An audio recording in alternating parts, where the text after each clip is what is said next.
buenos días, muy bienvenidos. Entramos de pleno ahora en lo que sería la tercera parte del ejercicio de lengua castellana. En este caso, entramos de pleno pues en el denominado apartado de la reflexión lingüística. Como bien sabéis, en juego hay 3 puntos y estos 3 puntos responden a la solución de 6 pequeñas preguntas. Algunas de estas preguntas son preguntas de opción múltiple, A, B, C o D, con lo cual lo que se aconseja es que, en efecto, si se desconoce la respuesta, no se conteste. Siempre que la respuesta sea abierta, pues nos podemos arriesgar, contestamos y sobre lo que nos puntuarán, 0.5, pues nos darán la mitad o un cuarto de la puntuación, pero será importante al menos haber contestado. Vamos a comenzar por la primera. 3.1, cuando la leáis, indique la función sintáctica. La función sintáctica quiere decir que lo que te señalan va a ser o el sujeto del verbo, o el complemento directo, o el indirecto, o el circunstancial, o el régimen, o el predicativo, o bien el atributo si el verbo es un verbo copulativo. En ese sentido, y en la oración que se nos plantea, fijaros, la oración es: a esa situación alude el juez en su sentencia. A esa situación alude el juez en su sentencia. Y nos preguntan la función sintáctica de a esa situación. Cuando te preguntan la función sintáctica de algo, siempre es en relación a un verbo, ¿de acuerdo? Lo primero que tenéis que hacer es ir a la oración y localizar el verbo. Alude, aludo. Siguiente paso, búsqueda del sujeto. El juez alude, el juez alude. Y a partir de ahí, darse cuenta que el juez alude a esa situación, aludir a algo, pensar en, hablar de, acordarse de, vacunarse contra, arriesgarse a. Eso es un típico complemento de régimen porque no se puede pasar a pasiva de ningún modo. Con lo cual, la respuesta correcta era la respuesta D, complemento de régimen verbal. Insisto, el juez alude a esa situación. Os ponían en primer lugar la pregunta A porque era un gazapo, complemento directo que no se puede pasar a pasiva. Os ponían un complemento circunstancial del lugar que es precisamente en su sentencia. ¿Dónde alude? Pues alude en su sentencia. Y os ponían un complemento indirecto que solo puede ser una persona.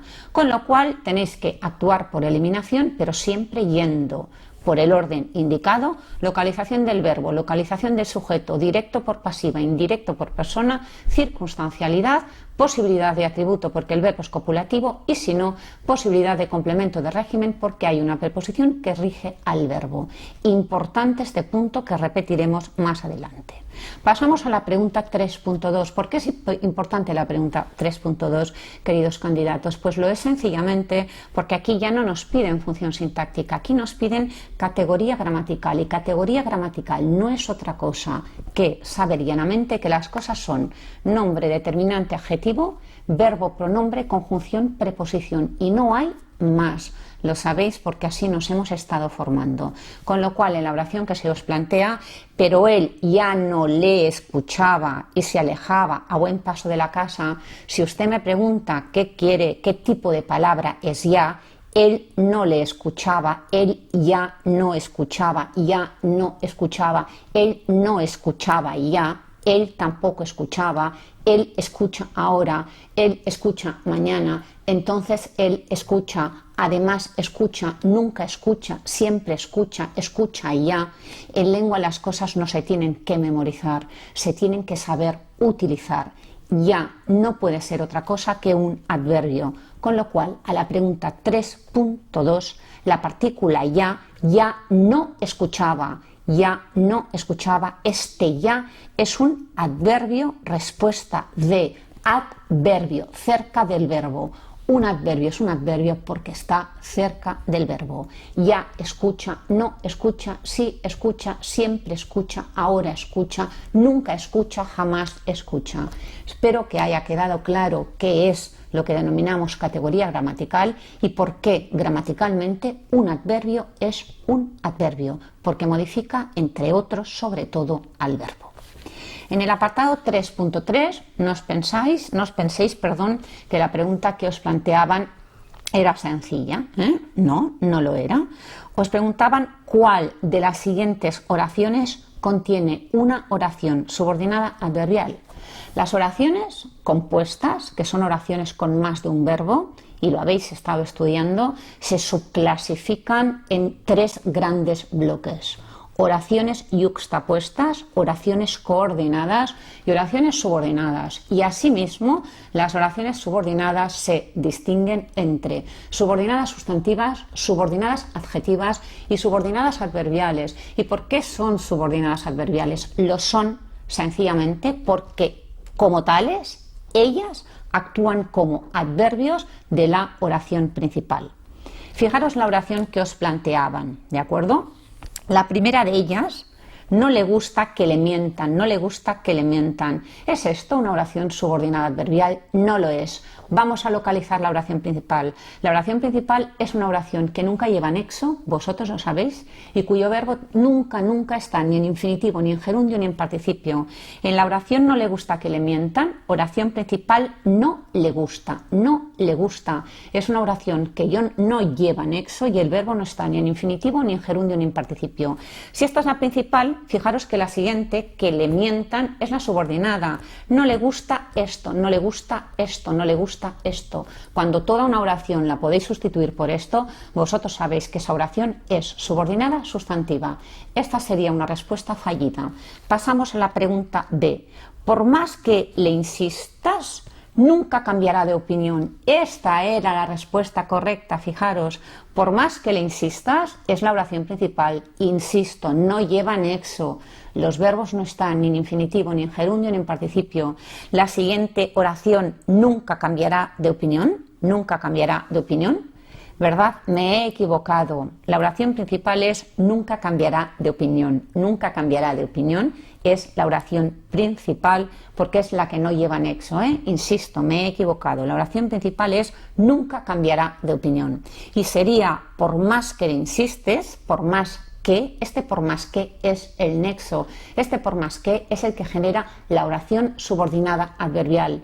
Y si os dais cuenta, este por más que es sinónimo de aunque. Aunque le insistas, oración subordinada adverbial concesiva, aunque le insistas, oración subordinada adverbial concesiva, nunca cambiará de opinión. Dicho de otro modo, oración principal nunca cambiará de opinión porque no lleva nexo y porque el verbo no está en infinitivo, ni en gerundio, ni en participio, y por más que es el nexo que se puede sustituir por un aunque le insistas, siendo esta una subordinada adverbial concesiva. Las subordinadas adverbiales concesivas lo son porque suponen un impedimento. Aunque estudies, te costará aprobar. Aunque comas buenos alimentos, puedes desarrollar el colesterol. Por eso son concesivas, porque expresan un impedimento. Fijaros que la oración C no podía ser de ninguna manera una subordinada adverbial. ¿Por qué? Porque había un donde que quiero que os acordéis que es un pronombre de relativo, porque aquellos nexos que podemos sustituir por el cual, la cual, los cuales y las cuales son siempre pronombres de relativo y generan oraciones siempre subordinadas adjetivas. Es lo que os vamos explicando en las clases y en los cursos de formación online. Fijaros, esa es la localidad, oración principal. ¿Por qué? Porque no lleva nexo, porque el verbo no está ni en infinitivo, ni en gerundio, ni en participio. Esa es la localidad donde, en la cual yo nací en la localidad, donde, en la cual. Esa es la localidad, oración principal, donde nací, en la cual nací, yo nací en la localidad. Ese donde es un pronombre de relativo, con lo cual, cuando hemos escrito la corrección, os explicamos que el donde nací es una oración subordinada, en este caso adjetiva. Lo mismo en la oración de. Tampoco podríamos hablar de oración subordinada adverbial. ¿Por qué? Porque fijaros, la oración principal es mal acaba. ¿Por qué? Porque no hay nexo y el verbo no está ni en infinitivo, ni en gerundio, ni en participio. En cambio, en quien mal anda es obvio que hay un nexo que es quién. Ese quién ya nos indica que esa es la oración subordinada, pero no va a ser adverbial. Esta posiblemente era la oración más compleja de todos. ¿Por qué? De todas, perdón. Quien mal anda, mal acaba. Mal acaba ese. Quien mal anda, ese. Mal acaba. Quien acaba mal, ese. Quien mal anda. Es una oración subordinada sustantiva de sujeto. Esta era una frase compleja y en consecuencia me vais a perdonar, la pregunta 3.3 es un buen ejemplo de lo que podríamos decir la típica pregunta en la que o se tienen muy claras las oraciones coordinadas y yuxtapuestas adverbiales y a su vez las subordinadas adjetivas o sustantivas, o si no, ¿qué es lo que se recomienda en la pregunta 3.3? Y es posiblemente el mejor consejo no contestar una pregunta que es posible que llegue a descontar menos 0,16. Distinta es ya la pregunta 3.4, en la que se os pregunta algo que se está trabajando muchísimo y que tiene un interés, dijéramos, bastante importante, los conectores. Los conectores, me vais a perdonar, no son otra cosa que nexos, es lo que antes se llamaba conjunciones. ¿Qué son los conectores? Un tipo de palabra que une oraciones, ¿verdad? Vengo y me voy, ese y es un nexo, vengo y me voy, es un conector. Eso generará una oración copulativa en este caso, ¿verdad? Simplemente quiero que sepáis que la palabra nexo es lo mismo que conjunción, es lo mismo que conector, lo que no quita que lo sepamos subclasificar, ¿verdad que sí? Pero insisto, hemos explicado lo que es la función sintáctica de un verbo, hemos explicado lo que es la categoría gramatical de una palabra, os hemos explicado cómo es de complejo saber discernir a veces el tipo de oraciones subordinadas y ahora os queremos sencillamente explicar que un conector, ¿de acuerdo?, es una partícula que une oraciones. En la frase que nos ocupa, fijaros, nos dejaban 3 espacios en hueco para rellenarlos con los conectores adecuados. En este caso, la pregunta concreta, ¿de acuerdo? La respuesta correcta, perdón, era la respuesta C.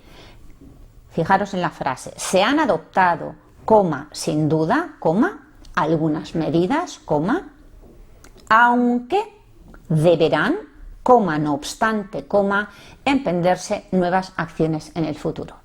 La pregunta 3.4 se resolvía contestándola a través de los conectores de la respuesta C. En el primer hueco colocábamos el sin duda, que es un conector enfático. Se han adoptado, sin duda, medidas positivas, aunque, sin embargo,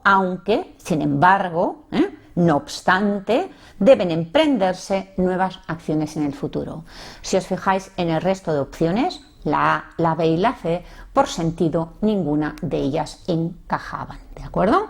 Tenéis que pensar con lógica, pensar la pregunta, descartar los posibles conectores incorrectos y daros cuenta que lo importante de un conector es que enlace cada parte de la oración con su pleno sentido, ¿de acuerdo? En otro texto podremos centrarnos algo más en lo que son los conectores y sus sinónimos. Me vais a permitir, porque el tiempo se nos echa encima, indicaros el por qué a veces os preguntan en la 3.5 la primera persona del presente de indicativo. Me vais a perdonar, pero la primera persona del presente de indicativo del verbo cantar es yo canto y vosotros lo sabéis. Y si os preguntan la primera persona del presente de indicativo del verbo dormir es yo duermo y del verbo saber es yo sé, ¿verdad que sí? Pero ellos que nos preguntan la primera persona del presente de indicativo de los verbos empezar, herir, nacer, competir y erguir. ¿Y por qué os lo preguntan? ¿Es un regalo? ¿Acaso nos quieren hacer un regalo? En cierta medida sí, pero en otra no. Porque primera persona del presente de indicativo del verbo empezar. Yo empiezo, yo empiezo, yo empiezo. Hay quien duda en poner una Z, aunque os pueda parecer mentira. De entrada yo creo que aquí todo el mundo podría contestarla correctamente. El verbo herir, yo hiero, yo hiero. Y es cuando al alumno se le acerca la diatriba de si yo hiero va con H e I o va con Y. Yo hiero, tú hieres, él hiere. Si visualizáis esa palabra os daréis cuenta que va con H, pero es una de las típicas dicotomías con las que tenéis que ir con cuidado por si os preguntan el presente de indicativo de algún verbo cuyo infinitivo, como herir, comienza con H, la disyuntiva HY. Yo hiero, insisto, con H. Nacer, yo yo nazco, tú naces. Fijaros, a veces nos podemos quedar colapsados. Si no sale la primera persona, tratar de buscar la segunda. Yo nazco, tú naces, él nace. Y como sois hablantes potenciales desde los 6 años de las lenguas sobre las que nos examinamos, por lógica os deberá salir correctamente. El verbo competir, yo, presente indicativo, yo compito, tú compites, él compito. Este sí que era sencillamente un regalo. Pero fijaros el verbo erguir, levantarse, levantarse hacia arriba, yo yergo, ya estamos con I o con Y, me vais a perdonar, en este caso es yo yergo, tú yergues, él yergue con Y. ¿Qué tiene de bueno esta pregunta 3.5? Que en verdad, y os lo hemos explicado, dijéramos por activa y por pasiva, si fallamos una de estas conjugaciones verbales, como el ejercicio 3.5 suponen 0 décimas, pues en vez de 0.5 anotaríais 0,4, pero arriesgaros a contestar. Son preguntas abiertas en las que tenéis que luchar por la última décima. Se va terminando el ejercicio, estáis tranquilos, contar que habremos dedicado unos 10 minutos, como os hemos dicho en clases anteriores, a cada una de estas partes, con cierto relieve. Cada pregunta merece sus 2 minutos de asueto, de tranquilidad, de análisis, de comprensión, de lucharlo, por lo que habéis aprendido y os habéis esforzado. Fijaros el enunciado. Indique las palabras derivadas, porque lo son derivadas, por prefijación, porque contienen un prefijo de entre las siguientes que le ponemos. No todas van a ser derivadas con prefijo. Y aísle el prefijo, como soléis hacer, que lo solemos aislar, ¿verdad?, con un guión. Fijaros qué palabras nos dan. Desencuentro, pues sí señor.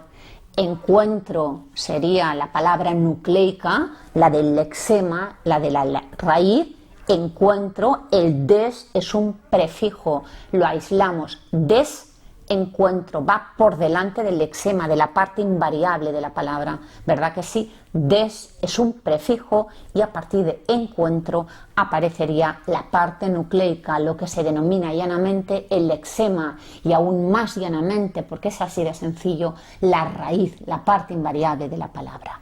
Fijaros, repetir, en repetir no hay prefijo, porque si yo le saco el si yo le saco el petir como tal no existe. Petir no quiere decir nada. Repetir, ella en sí misma, es una palabra plena. Ahí no podía de ninguna manera aislarse un prefijo. Se entiende que no existe petir, luego no puede ser un prefijo. Otro gazapo, rompecabezas. Aquí no hay prefijo, hay 2 palabras, Dos palabras que generan lo que se denomina una palabra compuesta. 2 palabras, dígase de otro modo, 2 lexemas, 2 raíces, rompe y cabezas. Rompe y cabezas. No hay prefijos, insisto, eso es una palabra compuesta. Recalentar sí, y lo veis con claridad, calentar. Y recalentar es que yo recaliento, que caliento doblemente. El sí que sería un prefijo que aislaríamos o pondríamos un guión para separarlo de la palabra nucleica calentar. Periodista, lo mismo. Periodista en sí mismo es una palabra, ella misma es una palabra plena, con sentido. Tampoco hay prefijo.